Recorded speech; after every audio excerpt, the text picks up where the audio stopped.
యూపీలో మళ్ళీ బీజేపీని యాక్సెస్ మై ఇండియా అధినేత ప్రదీప్ గుప్తా తెలియజేశారని కూడా మరి దీనిలో ప్రచురించడం అయితే జరిగింది.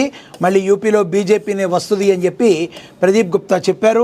ఉత్తరప్రదేశ్లో అధికారిక బీజేపీ పాలన పట్ల ప్రజలు సంతృప్తితో ఉన్నారని ప్రముఖ ఎన్నికల విశ్లేషకుడు యాక్సెస్ మై ఇండియా అధినేత ప్రదీప్ గుప్తా అభిప్రాయపడ్డారు. ప్రస్తుత పరిస్థితులను బట్టి చూస్తే యూపీలో బీజేపీకి 2027లో జరగబోయే అసెంబ్లీ ఎన్నికల్లో పెద్ద ఇబ్బందులు కనిపించడం లేదన్నారు. ఇదే సమయంలో ఉత్తరప్రదేశ్ రాజకీయంగా అస్థిరంగా ఉందని, ఓటర్ల మనోభావాల్లో వేగవంతమైన మార్పులు జరిగే అవకాశం ఉందని కూడా ఆయన హెచ్చరించడం అయితే జరిగింది. కానీ యూపీలో బీజేపీనే వచ్చే అవకాశం ఉందని చెప్పి ఆయన స్పష్టమైతే చేశారు. ఇక అదేవిధంగా చూసుకుంటే మావిగాన్ అంటే బాబుకు గుండె ఆగేలా ఉందని, తప్పులు ప్రశ్నిస్తే బీపీ పెరుగుతుందని, మా తాతను చంపింది టీడీపీ కాదని వైసీపీ అధినేత జగన్మోహన్ రెడ్డి ఫైర్ అయ్యారు. చంద్రబాబు ముఖ్యమంత్రిగా ఉండటం ఏపీ చేసుకున్న దురదృష్టమని వైసీపీ అధినేత జగన్మోహన్ రెడ్డి అన్నారు. ఏపీకి రాజధాని లేకుండా చేస్తున్నారని, మావిగాన్ అంటే బాబుకు గుండె ఆగిపోయేలా ఉందని చెప్పుకొచ్చారు. గురువారం ఆయన మీడియాతో మాట్లాడుతూ చంద్రబాబు కారణంగా ఏపీ ప్రజలు కష్టాలు పడుతున్నారన్నారు. ఇచ్చిన హామీలకు వెన్నుపోటు పొడిచారని, అమరావతిలో రోడ్లు, నీరు, డ్రైనేజీ, మౌలిక సదుపాయాలు 2 లక్షల కోట్లు ఖర్చు అవుతుందని మరి జగన్మోహన్ రెడ్డి తెలియజేశారు.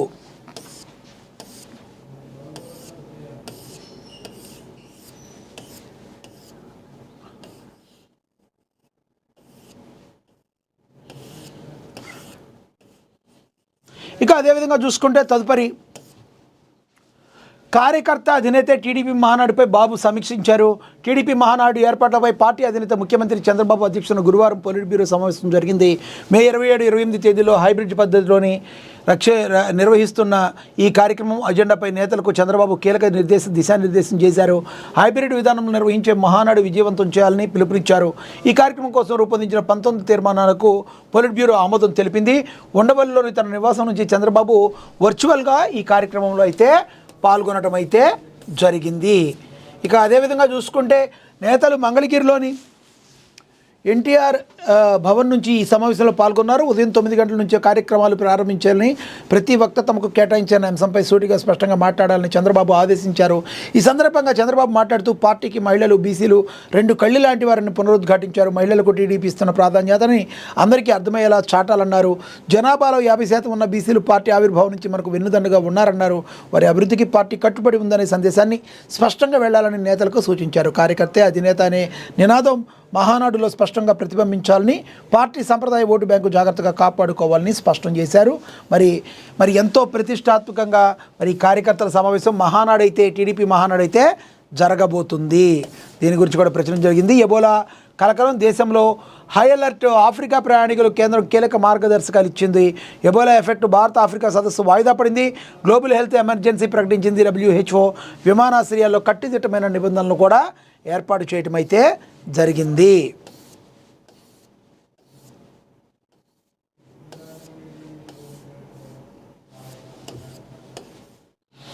ఇక ఇందాక మనం చూసాం, మావిగాన్ అంటే బాబుకు గుండె ఆగిపోయేలా ఉందని, సాధ్యం కాదని తెలిసిన అమరావతిపై ముందుకు వెళుతున్నారు. స్కామ్ల కోసమే చంద్రబాబు ముందుకెళ్తున్నారు.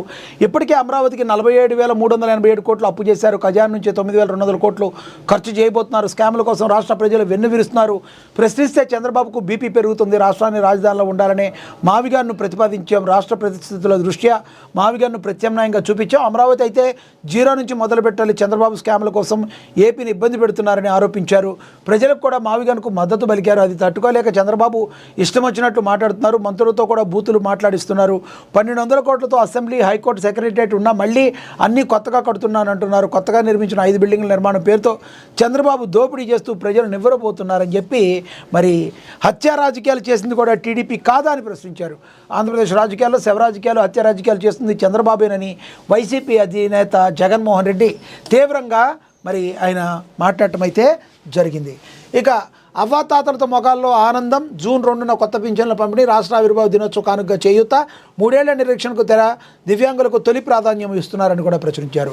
ఇక బంగారు కిరీటం మాయం కేసులో 30 లక్షలకు తాకట్టంట. గుడివాడ వెంకటేశ్వర స్వామి ఆలయంలో బంగారు కిరీటం మాయం కేసుకు సంబంధించి పోలీసులు ఎట్టుకేలకు కేసు నమోదు చేశారు. ట్రస్ట్ అధ్యక్షుడు పోకూరి మోహన్ రావుపై పోలీసులు కేసు నమోదు చేశారు. ఈ మేరకు మోహన్ రావుపై కేసు నమోదు చేసిన పోలీసులు ఆ బంగారు కిరీటాన్ని 30 లక్షలకు తాకట్టు పెట్టినట్లుగా FIRలో నమోదు చేశారు. దాత సుబ్బారావు ఫిర్యాదుతో చివరకు చర్యలకు సన్నద్ధమయ్యారు. పరిస్థితులు. కాగా గతేడాది మాటూరు సుబ్బారావు అనే భక్తుడు గుడివాడ వెంకటేశ్వర స్వామికి కిరీటం కానుకగా సమర్పించారు. ఏడాది తర్వాత దాసు సుబ్బారావు తిరిగి దర్శనానికి వచ్చారు. అయితే దర్శన సమయంలో కిరీటం కనిపించకపోవడంతో ఆయన పాలకవర్గాన్ని నిలదీశారు.